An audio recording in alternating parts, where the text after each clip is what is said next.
ネドジュンさんは思考が止まり意識変容が起こると、体の内側から直感が自然と感じられると言います。ではその直感とは何なのか、ネドジュンさんのお話をご紹介します。私たちの細胞には集合意識あるいは集合無意識と呼ばれる大きな情報が記録されています。その情報は本来なら神経を通じて意識に伝わってくるものです。しかし多くの人は自動思考が多いため、左脳が生み出すストレスによって神経がダメージを受けています。ところがエレベーター呼吸などで自動思考を減らし、意識を体の感覚へ向けていくと神経が少しずつ回復していきます。すると神経が細胞と深くつながり始め、細胞の声や感覚を意識へと運んでくれるようになります。神経という漢字は神の道と書きますが、まさにその通りで、細胞にある大きな集合意識の情報を意識へ運ぶ道なのです。細胞の中には、私たち個人の頭では絶対に知り得ないような膨大な情報が眠っています。直感とは、その情報が神経を通じて立ち上がってくる感覚なのです。例えば私が某宅配業者で配達の仕事をしていた頃のことです。なぜか理由はわからないのに、今日はこのお宅から先に行った方がいいと、ふと直感が湧き上がってくることがありました。本当は順番通りに回りたいのですが、その直感に従って順番を変えてみると、ちょうどお客様が外出される直前の絶妙なタイミングでお届けすることができるんです。そんな偶然とは思えない出来事が何度も何度も続きました。このようにどう考えても私個人にはわかるはずのないことを、細胞にはどうやらその情報がある。つまり生き物同士、人間同士がどこかのレベルでつながり合っている。離れたところでもつながり合っている。その情報は細胞に刻まれ、神経を通して右脳に届き、直感という形で私たちが受け取るのだと私は思うのです。細胞の意識は実はあらゆる生き物とつながり合っていて、言うなればテレパシーのような、同じ一つの精神をエネルギーとして使っていると私は感じています。そしてこの細胞とつながるほど、個人の思考では理解できないような情報も直感として届けられるようになるのです。直感を受け取るための方法は次の3つのステップで行います。ステップ1、思考で答えを出そうとするのをやめる。まず頭の中で問題をあれこれ考えて答えを出そうとする習慣をやめます。考え事や疑問が浮かんだら、その思考をイメージの中で掴み取り、お腹の方へポンと投げるイメージをします。そしてその続きを頭で考えず、意識を体の内側へ向けていきます。ステップ2、問題を神経に預ける。こうして思考を手放すと、その問題は自然と体の中に預けられ、すべての生命や存在とつながり合う細胞で、じっくりと答えが生成され始めます。頭で考えるようにすぐ答えが出るわけではありません。少し時間がかかります。頭の思考のように簡単にすぐ答えは来ません。ステップ3、答えが直感として上がってくる。問題や悩みを体に預けておくと、細胞のつながり合う無意識からゆっくりゆっくり答えが生成され、神経を通してその答えが意識へと届けられ、直感としてふっと浮かび上がってきます。つまり体の内側から直感という形で答えを感じられるようになるのです。このように細胞には人類全体の集合無意識、集合意識の情報があり、その膨大な情報を神経を通じて私たちの意識に渡してくれるのです。細胞からの直感とは、大きな無意識、誠の我と書いて真が、私の言う本体さんの意向を受けてのメッセージです。細胞や神経、右脳は本体さんの意向を伝えるパイプラインの役割をしていると言えます。本体さんの意向である直感に沿って生きていると、なぜか物事がうまく回り出します。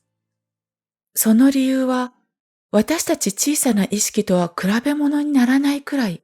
本体さんは世界の仕組みを分かっているからです。私たちの意識がガラケーの性能だとすれば、本体さんはスーパーコンピューターの性能を有しています。ものすごい容量と処理スピードを要して、世界のからくりを見定めることができるのが本体さんなのです。その能力は私たちの想像を超えています。超高性能のスーパーコンピューターである本体さんの意向に沿って生きると、判断を誤ることや判断の結果をがっかりすることは全くありません。むしろ自分の意識では絶対に導き出せないような回答を与えてくれます。あっと驚く奇跡のような体験が何度も起こります。でもそれは私という意識にとっては奇跡なだけで、本体さんにとっては当たり前のことなんです。本体さんとつながると人生が一気に楽になります。夢が叶ったり、やりたいことができるようになったり、人生の新たな局面が開けてきます。本体さんはすべての人の背中側にいます。せっかくこんなにいいものを誰もが背中に抱えているのですから、本体さんとつながらないなんてもったいなさすぎです。本体さんとつながるためには、自動思考を鎮めること、そして意識を体の感覚に向けること、派手さのない静寂の中で意識と神経がしっかりと結びつき、まるで神経という根が生えたように、体の内側の神経や細胞の世界を感じている。意識が刺激を求めず、静けさの中でとどまって、今ここにある体を感じていると、細胞が活性化していくのです。神経と細胞がどんどん進化し、より多くの情報が伝わってくるようになります。深い愛と幸せを感じるようになります。最後に今回の内容でポイントとなるフレーズをアファメーション的にお送りします。意識を体の内側に入れながら感覚的にお聞きください。私たちの細胞には集合意識あるいは集合無意識と呼ばれる大きな情報が記録されています。その情報は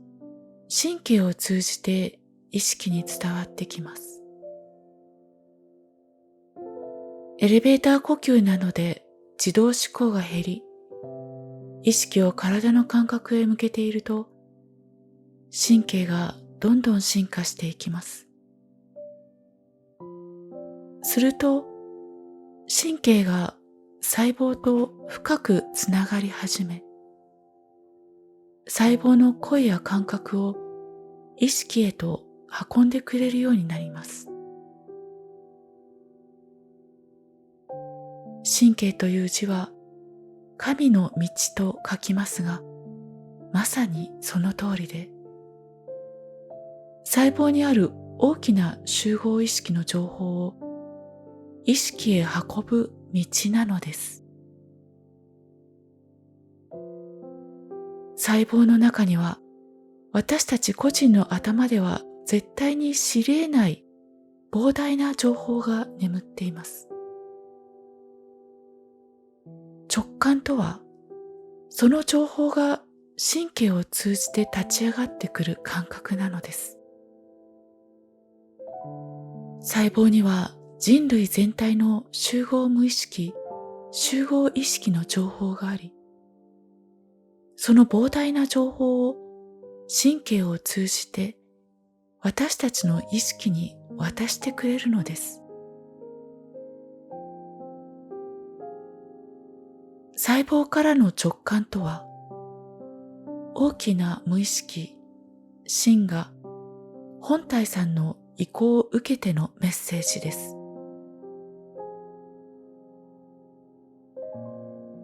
細胞や神経、右脳は本体さんの意向を伝えるパイプラインの役割をしています。本体さんの意向である直感に沿って生きていると、なぜか物事がうまく回り出します。私たち小さな意識とは比べ物にならないぐらい、本体さんは世界の仕組みを分かっているのです。私たちの意識がガラケーの性能だとすれば、本体さんはスーパーコンピューターの性能を有しています。ものすごい容量と処理スピードを要して、世界のからくりを見定めることができるのが本体さんなのです。その能力は私たちの想像を超えています。超高性能のスーパーコンピューターである本体さんの意向に沿って生きていると、判断を誤ることや判断の結果をがっかりすることは全くありません。むしろ自分の意識では絶対に導き出せないような回答を与えてくれます。あっと驚く奇跡のような体験が何度も起こります。派手さのない静寂の中で意識と神経がしっかりと結びつき、まるで神経という根が生えたように、体の内側の神経や細胞の世界を感じている。意識が刺激を求めず、静けさの中でとどまって、今ここにある体を感じていると、細胞が活性化していくのです。神経と細胞がどんどん進化し、より多くの情報が伝わってくるようになります。深い愛と幸せを感じるようになります。